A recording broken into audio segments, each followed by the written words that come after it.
Hi, Salum is here. Welcome back to my channel. Well, in this episode, we are discussing something interesting that we all know our language might influence our orthography, like Slavics needs alphabets to indicate different palatalized consonants, and the tonal languages like Thai, Chinese, Vietnamese, and Tibetan need to adopt the tones in their writing system.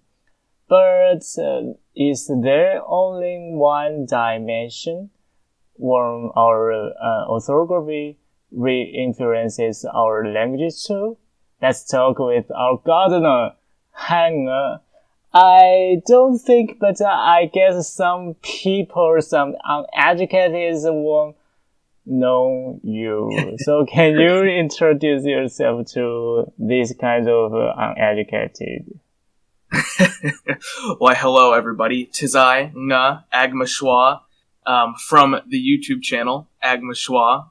I do conlang stuff, I do some world building stuff, but mostly I make really cursed languages and show off tools online for other people to help make their own languages and all that. So, Salem and I have known each other for quite a while. I was in an episode a while back, a couple months ago, and here I am yet again. Okay, so as our topic, do we have any example in languages that the orthography changed the languages, or for example, the English word guard, it came from Latin guardo, which had an origin of Germanic guardano, and with the consonant w. But as we know that in medieval times, people use GU combination to write the w sound in Latin. Therefore, in English, when they conduct the French words, and it becomes the guard with the G sound appears. Is that very common in languages? I mean, so that's pretty interesting because, I mean, first of all, it depends on the writing system that you use, right?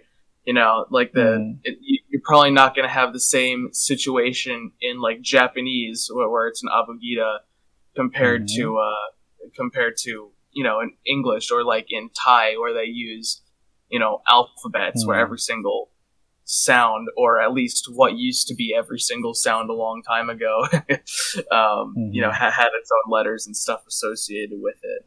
So, you know, that can't really happen in, you know, like the logography, like the Chinese system, stuff like that. I mean, I'm sure there's different ways that things like that can happen. I'm sure like entire words could get switched up, I don't know, over time, blah blah blah.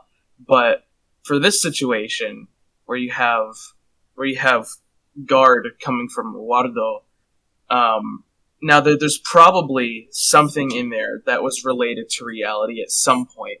Like maybe in, say, like Middle English, you know, or like Middle French, you know where guard came from, like during that time period when a lot of like the writing system for the post-Latin languages were you know, starting to get established. There was probably some semblance of reality in there, where there might have been some kind of like a velar fricative or something that went in along with the wa. So maybe it might have been like a hua or something like that, right? And so maybe, you know, we can't really go back in time to confirm that for sure. I'm sure there's a lot of studies, though. I hope there's been some studies done as to, you know, why that might have happened. But I'm guessing this kind of phenomenon also appear in Spanish. Like Spanish has the gue sound with the G. Yeah.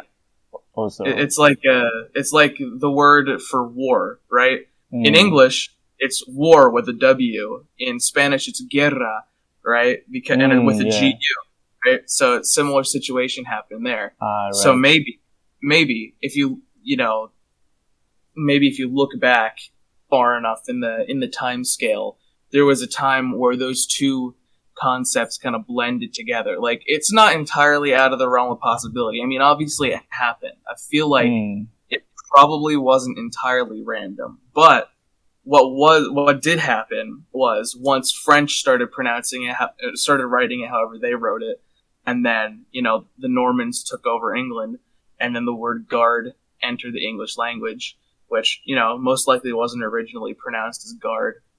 Mm-hmm. It probably had it probably was pronounced closer to the way that it's written. Maybe. But I feel like after that point, people who were literate, because not everyone was literate long ago, the people who started seeing these words as they more and more became English speakers as their first language and not French speakers as their first language over time, probably started conflating the concept of GU with just being a G, right? And so there's that kind of situation where the G can affect the pronunciation and all that. There's also a lot of situations where where pronunciations have changed and spellings haven't changed. There's also a lot of situations where there seem to be like some pretty arbitrary spelling choices, and a lot of that does come from French, which is it's always interesting to look at, because I feel like it is definitely an occurrence that happens where the spelling has affected the way that people think about certain words, and it's probably happened at times over thousands of years. It's like, I think some people will pronounce the doubt as a doubt because of the B also in that. Yeah, exactly. It's like very similar like that. Yeah, exactly. Like that.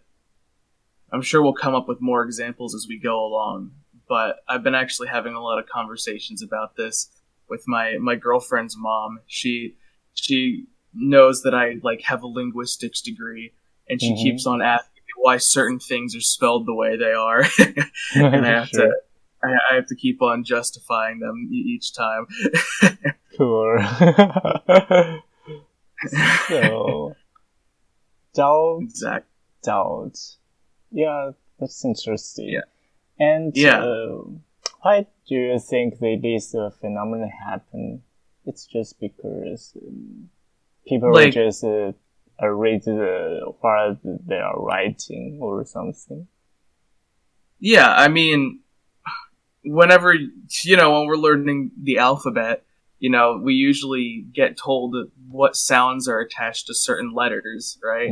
And there's a reason that a lot of English speaking countries and probably most countries with alphabets, I haven't done too much research into it, but probably most linguistic areas that use alphabets for their writing systems have spelling bees, which are competitions for spelling and all that. Because if the spelling was cut and dry exactly how the phonemes are, then spelling would be super easy. But obviously, there's enough situations in English where the spelling is no longer attached to the way the word is actually pronounced, that spelling bees are actually something worth doing, right? Why would this phenomenon happen? Is probably a series of misunderstandings that happened a long time ago. Sure. Because again, like I said earlier, not everyone was literate back then, and the people who were literate were given a lot of power because they were the ones educating everybody else on how to write and stuff. So they make a mistake, then suddenly that mistake, becomes officialized, and it just gets permanently added to the way people conceptualize certain words. Just be educated. Exactly. At the end of the day, a good moral could be I feel sad. Yeah, people are kind of dumb, Yeah. it just happens, Not everyone does their research, and especially back then when doing research was hard, it was probably pretty easy for what maybe used to be pronounced guard to become guard. Yeah, and I think there are many examples in English too, because I know that some words in middle, some G words in Middle English is pronounced yeah, but in modern the G comes back. Yeah, exactly. Yeah.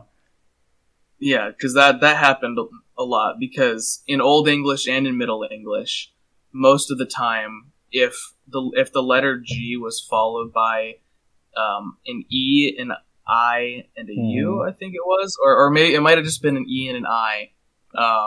Then it wasn't pronounced as ga or ga; it was pronounced as ya, right? So G has also kind of been up in the air in the English language for a while. It's had a lot of different meanings. Yeah, and like the ya word the what? egg. Yeah, exactly. It should be a year and it becomes G sounds afterwards. Yeah, just like that. And I mean, you kind of still have some examples of that in modern English. It's not ya anymore; it's ja. Like in the word, like in the word gestate or gesture. Those start with G, gesture. but it's GE. So that's kind of like a remainder of how in like Old and Middle English, G before an E or an I was it was gesture. Yeah, yesterday is probably how it was pronounced a long time ago. Yeah. So yeah. Yeah, that seems it's very common in languages, and orthography is also Yeah, as long as they have alphabets. Yeah. Yeah, and I think it's also normal in Chinese characters. Oh, really? Because we have some similar redditor and we will pronounce them the same, but the pronunciation actually didn't the same. Okay, interesting. Right. So yeah, how does that work? Like in Chinese? Because like I've studied a little bit of Mandarin, but like I haven't done like too much. I think it's hard to explain with non-characters display because it's about you need to see something, but in podcast you can only hear a sound. So I think it's hard to explain with podcast. Yeah, no, that makes sense. Yeah. But actually, there are some words in Chinese that has this kind of because we have a sentence like 有边念边没边念中间. So it's because most of the characters are related to a sound, but some characters get rid of these kinds of rules. So it happens. We will pronounce it because with the default sound in our brains, but actually the pronunciation isn't that. Huh. Okay, that's interesting. Yeah, because like, well, what do they call them? The radicals, right? Or like the elements within the symbols. Those can change the pronunciation. So I guess the same thing can happen, huh? Interesting. Yeah. So, to do that. Do you think that will also be found in grammar, so the phonologies influence the grammar? Well, one interesting example I can figure out is that in Czech, the masculine in animate plural genitive ending u, like in domu, comes from indicating the previous o sound and the word's original o. So the u sounds, so the o sounds because to u sound because it's writing in u. Okay, I see what you mean. Like, so like how it could literally affect like the grammar just because of like the way the orthography is. I see what you mean. I'm trying to think of like an example connected to English because that is, I feel like that's something that happens. there's been, oh god, because a lot of like the ways more complex words are conjugated. Like you have let's do like born, right? So there's two versions of born. There's born, just BORN, and then there's born BORNE, right? Oh, really? Now, yeah. So, and this is an interesting one. Like, so they both come from the same root. They both come from bear. Like the verb bear, not the noun. Like to be born, birth. That all those are just different like morphological combinations of bear, and it comes from the Proto-Indo-European like Iberia or something. So very old word bear, but there's born with an e, which means something is like floating around in a certain situation. Like if you're airborne, you are in the air. If you're earthborn, you are from the earth, or you are like within the earth, stuff like that. And then there's normal born, like just BORN, which is right, birth, being born, right? And so they came from the same place, but they have different meanings just because of this e that's silent nowadays. It used to be pronounced. It used to be borna, but the thing is, back in the olden days, back during Middle English, they were both spelled with the e. They were both spelled borna. I see. Like, so that's they how merged.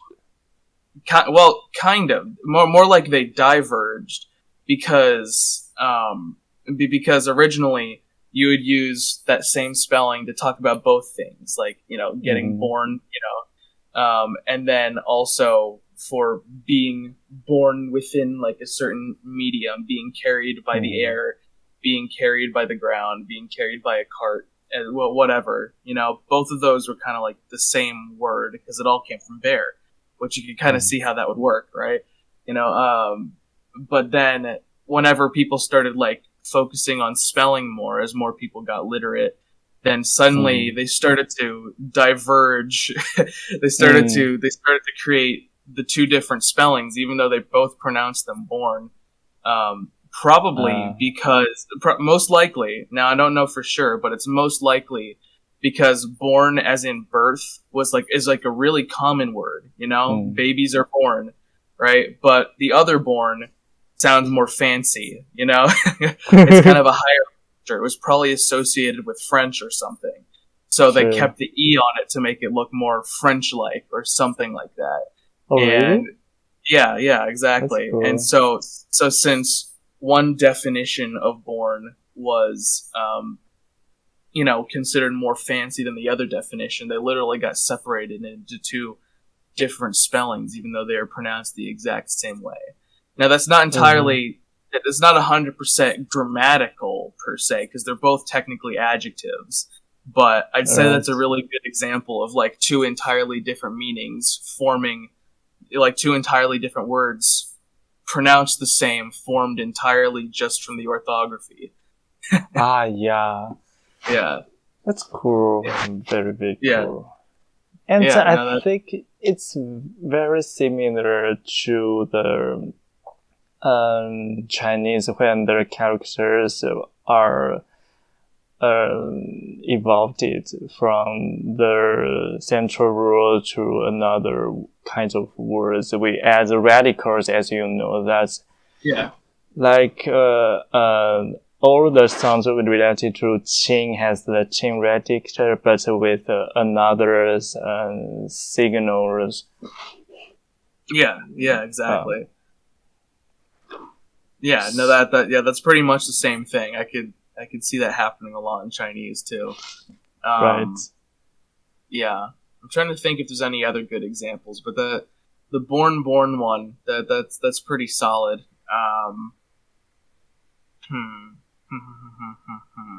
Born. Educated born. That's right. But yeah, no, that it's interesting how that can happen. Again, it's just misunderstandings. Right. People do things that they think are correct. False cognates turns into like false orthographic cognates or etc. And it just goes from there. It's a never-ending cycle. I'm sure we're in the process of making up new corrupted spellings of things, to this day. So you can't really tell while it's happening that much, unless you spend a lot of time studying it. And I look at the way people write things a lot. I can, it's what I do. I can tell there's some stuff going on there right now. Yeah. And another example that comes out with my brain is that the capital alphabet in German, in German, literally you can make any kinds of part of the speech announce when you write with a capital alphabet. Yeah. Mm-hmm. So it's also the orthography in that influence through the grammar. That is true. That is very true. And I mean, there's also the same thing with to a lesser extent. In German, it's literally all nouns that get capitalized. But right. There's proper nouns in English, for like places and stuff. Like there's a town in Arizona called Why, Arizona. Like the question why. Really? Like W-Y, yeah. But it's literally a town. But of course, it's not a question. It's a noun because it's a proper noun. It gets that capital letter, and that. Oh yeah, that's a place name. Like, oh yeah, I'm going to Y, and then someone would probably ask you why, because it's a pretty trashy place. Why? Yeah. Mm-hmm. I can imagine why. Yeah. Interesting. Exactly. Well, right. English do that too with the proper nouns. Yeah. It's just German. It's like all nouns. Of course, because German is sexier. Scheiße. Yeah, scheiße. Super sexy. Okay. So, do you think that would also happen in our constructed languages? I mean, if you're really developing your language, it could totally happen, right? Now that it's not something that most conlangers think about per se. From my experience, you don't usually think about like, oh, how could the speakers of my language misunderstand the writing system and thus change the language based on that over time? Mm-hmm. But it's totally something that could happen. Even if like what I do to kind of simulate that a lot of the time is, and I mean like especially in AutoJune and in one of the languages I'm making, Nashin, I'll kind of purposefully put some errors in,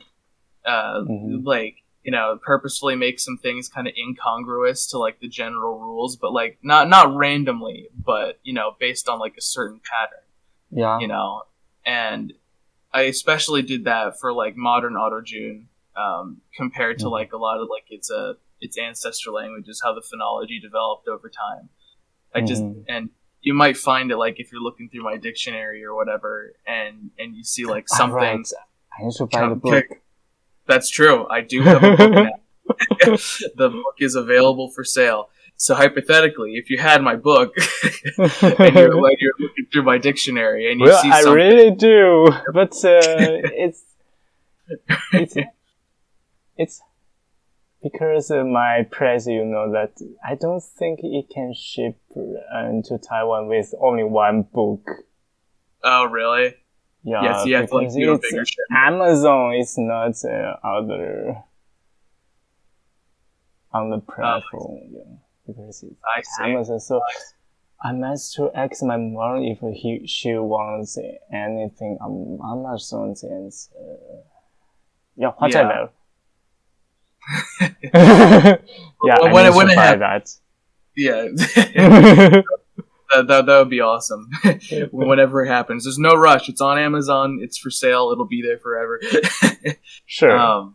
Yeah, but like I'll do things where in the dictionary, the way it descended from like Proto-Cernguhil in the Proto language, it shouldn't be spelled exactly the way that it is, and that's because the writing system for Auto-June, it had like a couple spelling reforms over over the course of a little more than 2,000 years, but pretty much the same writing system had been in place for 2,000 years by the time of the language mentioned in the book is being spoken. So there's a lot of situations where I'll purposefully tweak things, and then it's kind of a mystery to the reader. But you could always make the argument that like, oh yeah, that could have happened just because of like a spelling mistake, or just like a change that people never recognized, or something like that. And if you put effort into it to do something like that, and especially if you do deeper than I did, if you specifically go out of your way to like make a section in your grammar on like certain situations where like where like spelling ends up affecting the language, that would be pretty cool, because it's a thing, it would add a bit of naturalism to the language, way that not many people think of. It makes it a little less cut and dry, consistent, because weird inconsistencies are what make things natural. Yeah, naturalism. Exactly. Actually, I have an example with the Gai language, because well, in Gai the ending consonants had shift. So the T becomes T and D becomes T. So therefore, in the orthography, the ending D is pronounced like T, but it has no native words ending with T, because all the T shifts to the sounds. Therefore, when they learn another word with the ending T, so they need to write in D rather than T. Yeah. Okay. Yeah, that is a pretty good example. That's how it is. Yeah. I mean, again, like if you want to do that in your languages, then it definitely adds a little bit of naturalism that not too many people think about. I'm pretty sure in one of Biblaridian's languages, I think it was in Adun, where it has like the super complicated writing system. I think that kind of affected the spelling. I mean, I think the spelling kind of affected the language itself in that language too. Yeah, so it's a pretty cool thing that you could try to do. I want to do it more as time goes on, and I probably will. Yes, but it's just it's an extra step. It's like icing on the cake for really adding to like the culture of the civilizations and stuff. Yeah. And I need to buy the book first. Okay, so as we talked about, if our orthography can change or influence our languages, will it increase or decrease our language's evolving rate? Because when the orthography is done, I think the sound changing will raise the speed down. I kind of agree. Because as we've discussed, like the orthography definitely can affect our languages, and obviously vice versa. After a certain point, spelling reforms can happen, etc. But will it increase or decrease the rate? I would say, I think keeping our spelling the way that it is, decrease. I think our current spelling system, like in English, decreases the rate of the language evolving, because of the fact that, like, grammar Nazis exist. People who are like so focused on spelling and everything, Yeah. and then they look at spelling and then they declare the pronunciation of the word based on spelling, even if it's something that that nobody actually does anymore. Now, like an example of this, and this is because there's all kinds of different varieties of every language. There's tons of different varieties of English, especially with like vowel pronunciations. Like every different region has different ways of pronouncing vowels and all that. I know. Right now, obviously, the further back in time you go, the more consistent things get, because whenever like the English writing system was originally codified, it was like a one-to-one, like how it was spelled is how it was said, and then people trying to keep the spelling the same ended up making the word, like the spelling of words, lag behind how people actually pronounced it. But before there was writing, or if people stopped caring about spelling, the language would probably evolve a lot quicker, because there would be less people to correct each other. It would just be like, oh yeah, that's fine. Like what? One time, not my current girlfriend, but my ex-girlfriend's dad pronounces the word, like I say analogy, like the word analogy. I say analogy, Yes. right?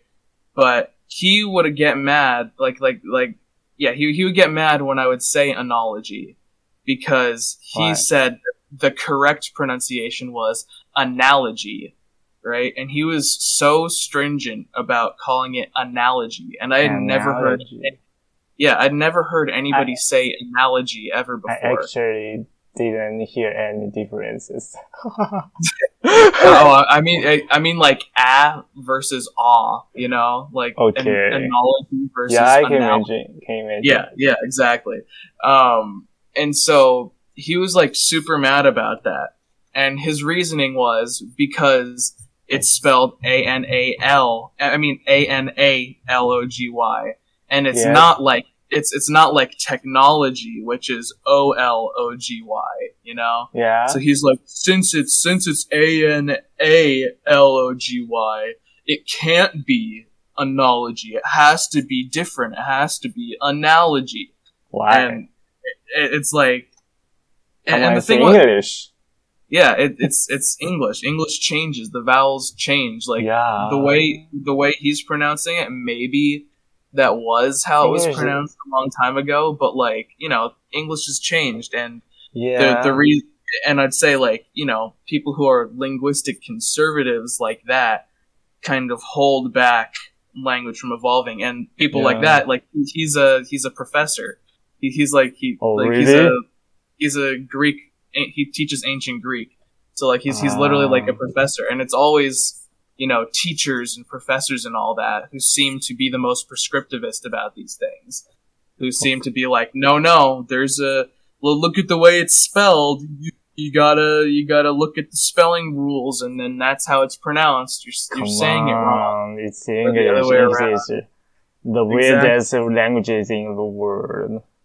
Exactly. It's like, English would be, I think, if if Webster never made that dictionary or whatever back in the 1820s, and everyone was allowed to just keep on spelling things however they wanted to spell them, I feel like there would be way more like dialectal variation across the United States today and all that.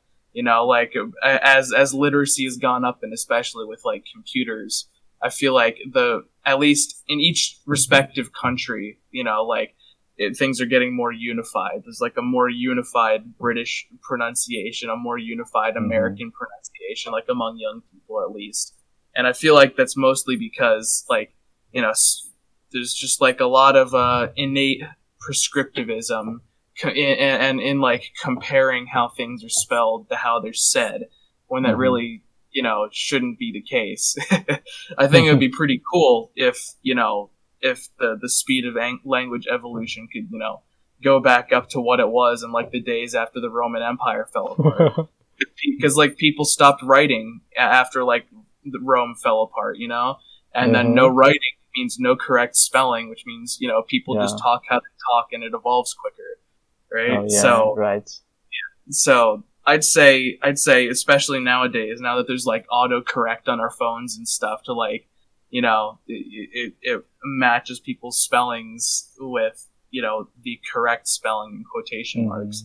I feel like at least subconsciously that slows down the development of changes in our language, which is sure. kind of weird.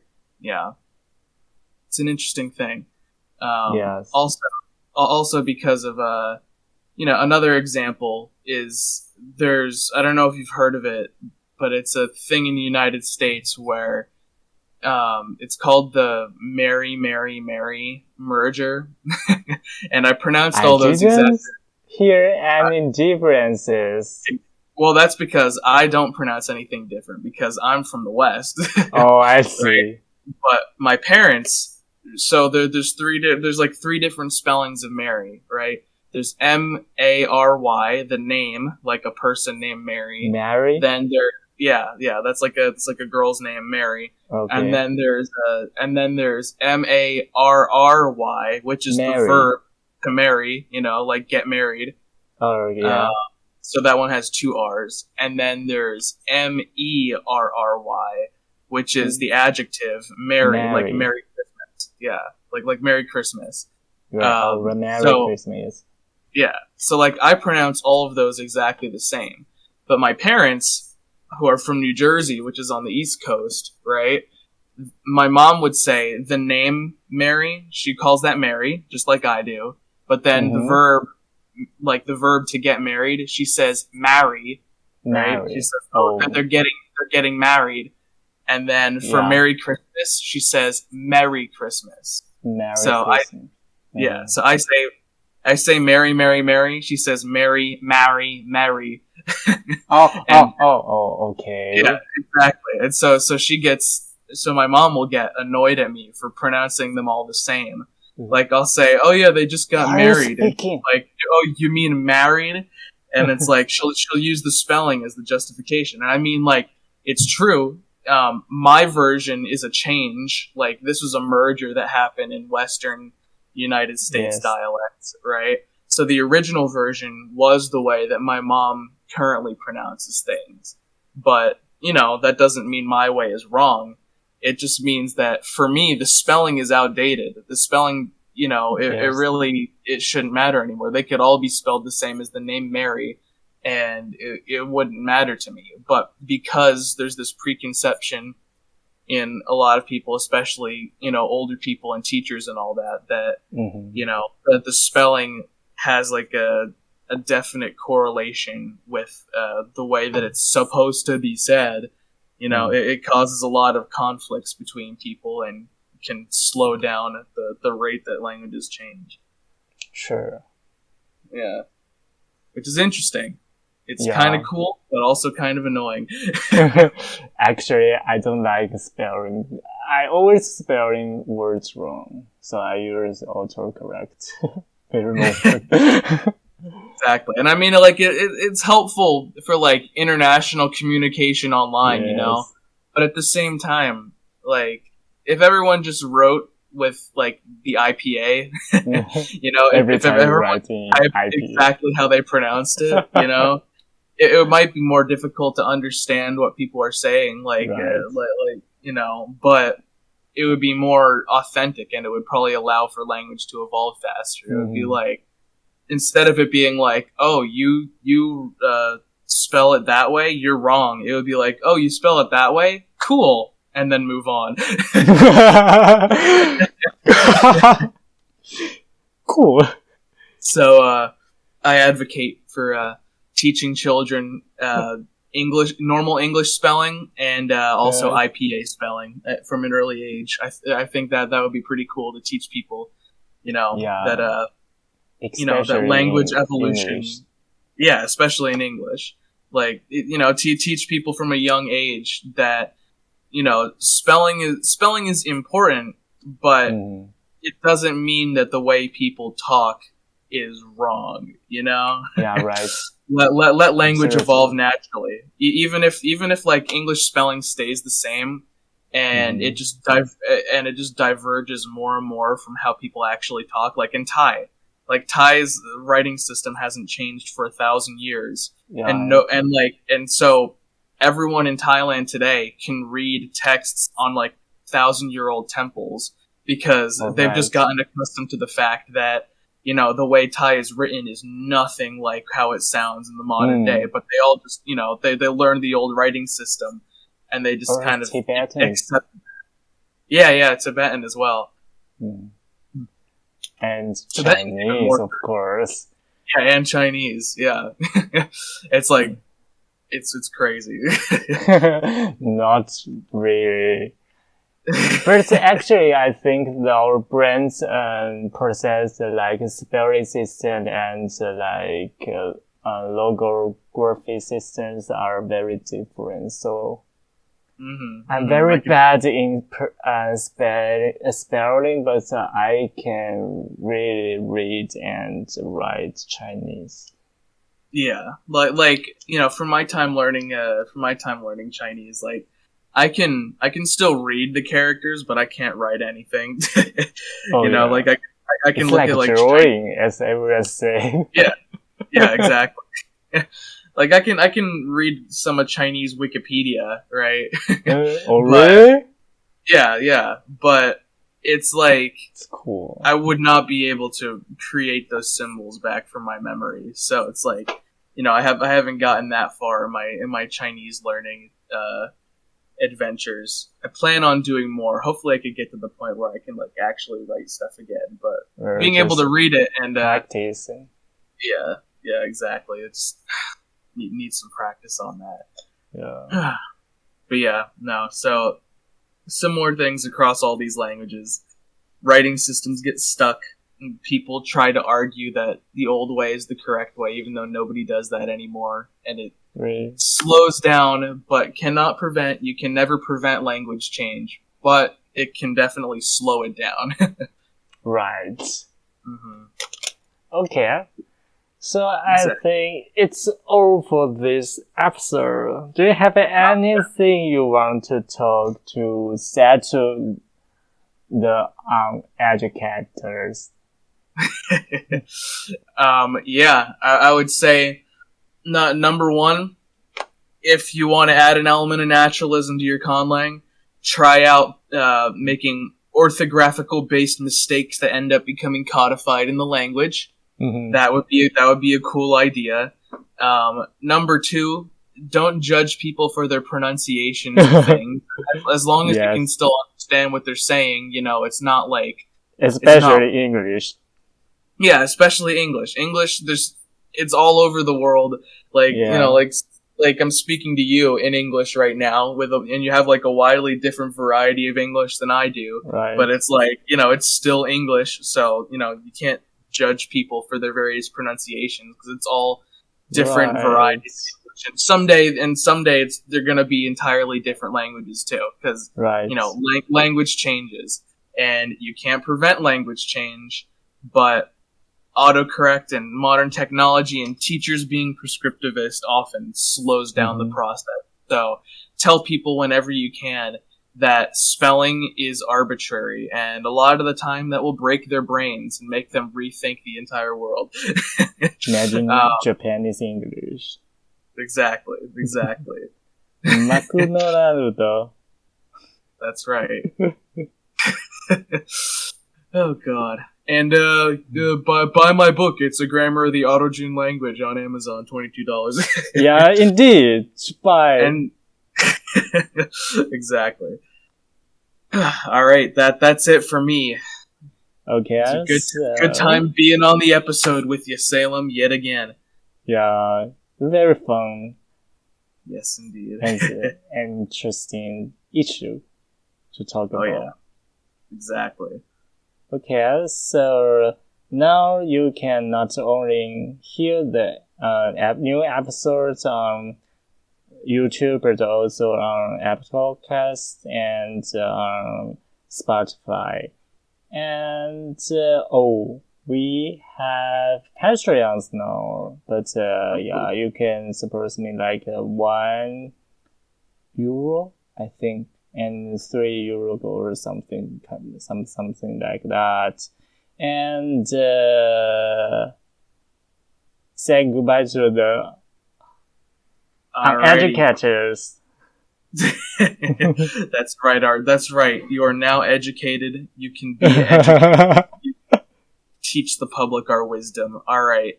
See y'all later. Nga out. Okay, and that is Abby's.